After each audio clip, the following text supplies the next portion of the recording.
What if I told you that depression is not what you think? We have been taught that depression is a mental disorder, and that those with depression are the exception to the norm. But what if depression is not the exception to the norm, but the normal, appropriate response to an unhealthy society? Gabor Mate is a renowned addiction and trauma expert and author. He teaches that depression is not an individual problem, but rather a societal problem, and that depression is a normal response to the unhealthy and abnormal circumstances that make up our societal structure. Gabor reminds us what the word depression means literally: to push down. The implication is that depression is not an inherited mental disease, but the result of learning and having to push down one's emotions as a child. So, how then do we heal from depression? We heal depression through connecting to our true self and learning to express our true self. We heal depression through healing society's imbalanced priorities and unhealthy standards, and through healing our addiction to technology by developing the interpersonal skills we are lacking because of our overdependence on technology and social media. In this video, we will break down what depression is and the 2 most important steps to heal from depression. We will share 5 simple actions to take to begin your healing right now.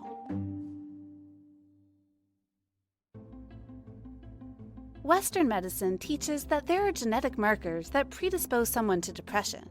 However, Mate argues that there has not been a specific gene or group of genes proven responsible for these mental health conditions. The abnormality is in a society that generates these illnesses, and that these illnesses or these conditions are normal responses to abnormal circumstances. Mate shares that depression is always healable because the true self is always available to you. He teaches that most of us have lost the connection to our authentic self. The loss of connection itself is an adaptation. Why is that an adaptation? Because if it's so painful to be myself, I better disconnect. Gabor teaches that as human beings, we have 2 fundamental needs outside of our physical needs. These 2 fundamental needs are attachment and authenticity. He describes human beings as an attachment-driven species. An attachment is contact, connection, love. Without that, the human child does not survive. So attachment is a huge need. Be able to connect, belong, be loved by, and love. That's just a basic human need. Endorphins in the body's endorphin system help the body to create attachment. When there is stress and trauma present in early development, the endorphin system is disrupted and does not properly develop.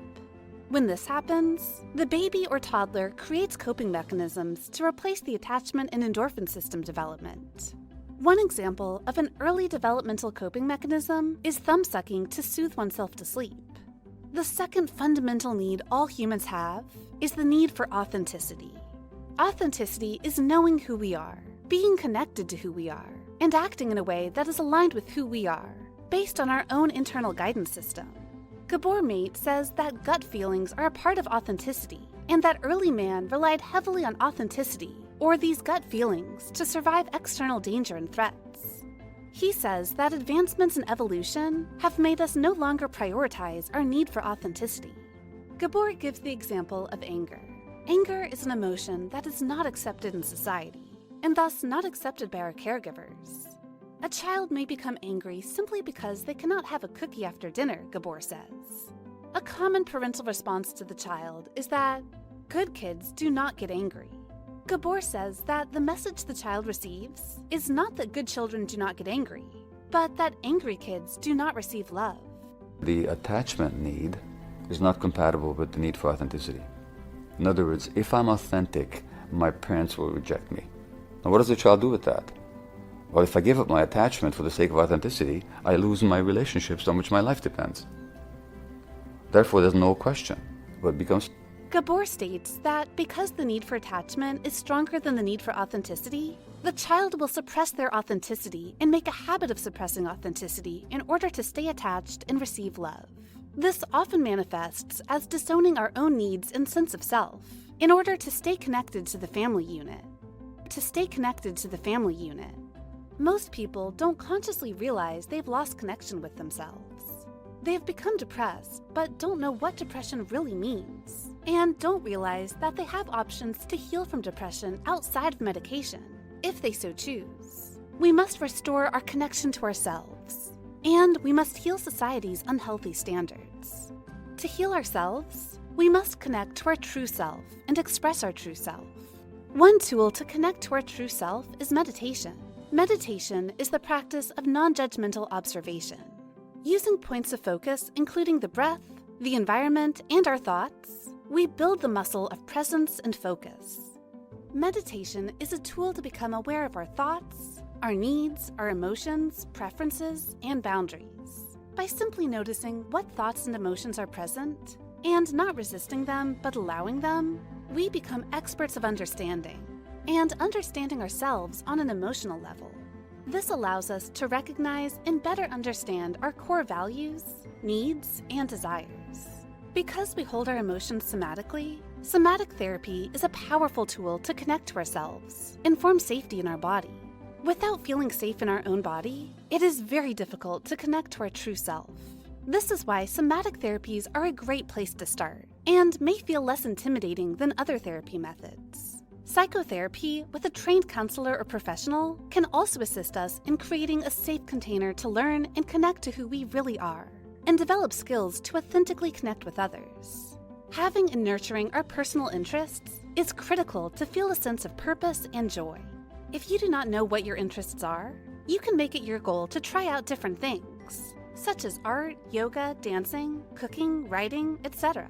Start with something you've always been interested in, and allow yourself to pursue this interest for the pure joy it brings you, not for the outcome or what you can produce. We all need interests that we pursue simply because we love them, not to perform or be productive. To heal from depression, we must shift our perspective when it comes to our emotions. We can see our emotions as messengers. Anger is a messenger that a boundary we hold has been crossed, or a need that we have is unmet. Rather than suppressing our anger, we can learn from it and follow it to the source. Anger is usually protecting us from other emotions, such as sadness, powerlessness, or loneliness. By becoming attuned to our anger, we can understand the important messages it brings us in order to meet our unmet needs in healthy ways. We can use the information our emotions are communicating to better understand our needs, boundaries, and preferences, enabling us to live more authentically moving forward. Through the self-awareness we cultivate, we are able to live a life that is in alignment with our needs, desires, preferences, and goals. In doing so, over time, we experience more joy, satisfaction, and well-being as a whole. It is normal to feel both negative and positive emotions. We must have both in order to experience each. Being joyful is a great goal, though it is impossible.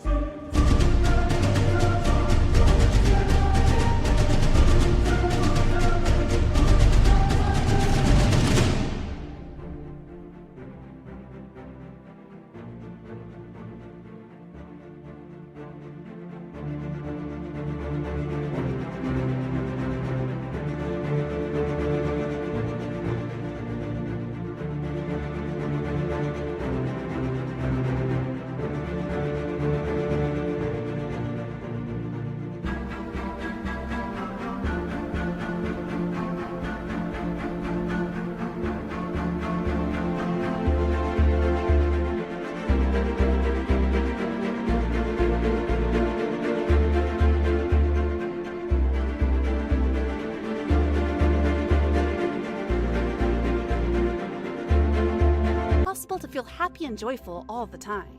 Rather than making feeling good all the time our goal, we can use our negative emotions as information. We can also find ways to assist our body and mind to feel our natural best through chemistry. Endorphins are the body's natural opioids. Most simply put, endorphins give a sense of well-being and support a more positive outlook. Spending time in nature, and specifically connecting the soles of the feet to the earth, or earthing, facilitates the natural release of endorphins.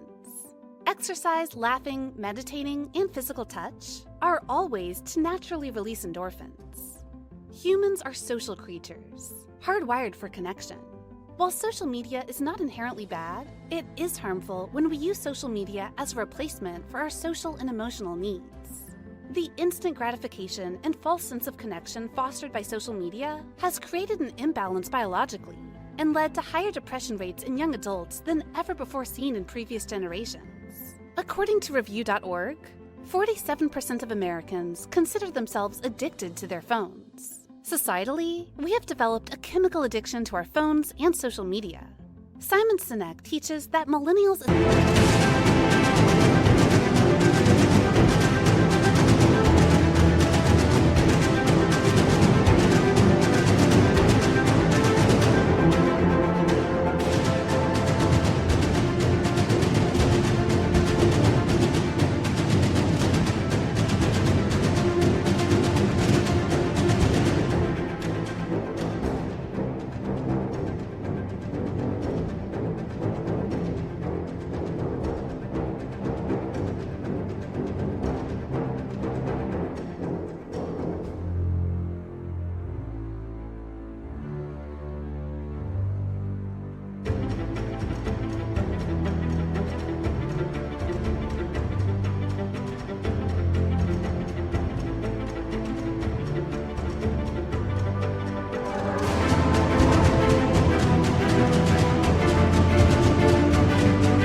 especially have grown up with artificial connection replacing authentic connection. So much of their relationships exist online, so much of their communication exists over text or direct message, that there's a generation, unfortunately, there are too many of them who literally aren't learning the skills of how to talk to people. The ability to form deep, meaningful relationships, the ability to have difficult conversations. We are hyper-focused on the number of likes we receive and how perfect we can appear on social media, and are consequently deprived of the ability and skills needed to connect. Technology addiction is just as dangerous as substance abuse because it has robbed us of the ability to form meaningful, authentic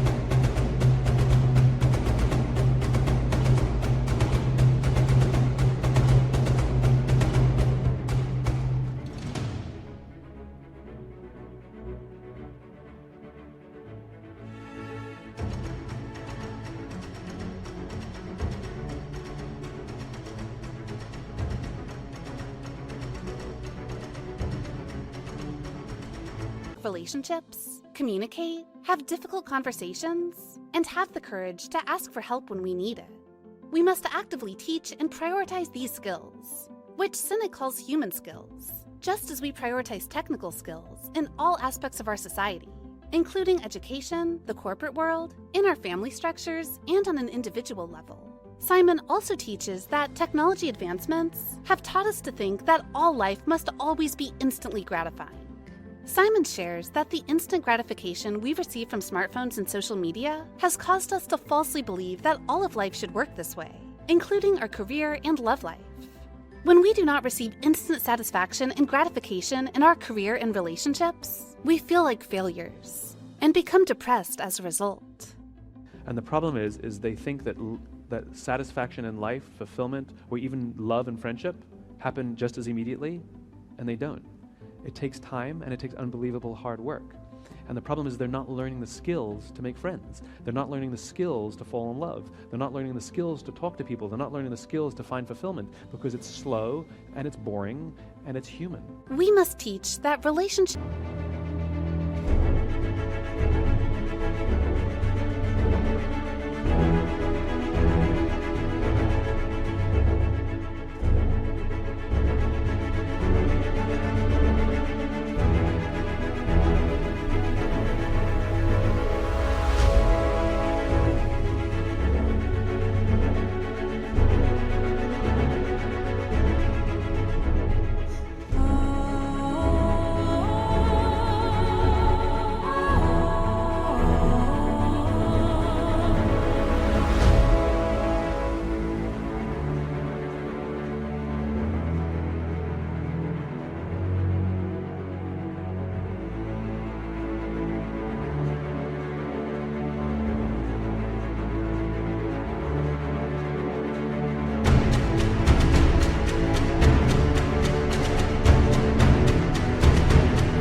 involves showing up and doing the work every single day.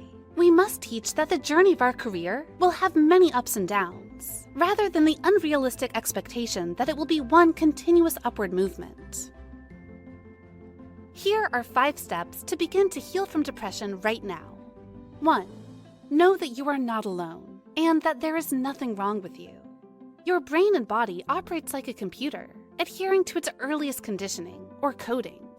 Your depression is not a result of a mental disorder, but the appropriate and normal response to an unhealthy society. 2. Connect to your true self. Make it your mission to learn who you really are, what you want, and what you believe. 3. Learn how to communicate, express your emotions, have difficult conversations, and express your needs and boundaries in all areas of life. 4. See emotions as messengers, and learn as much as you can from them when they arise. 5. See all parts of life as a journey, not a destination. Give yourself the space and permission to make mistakes, to learn, and change your mind. Remember, your life is in your hands.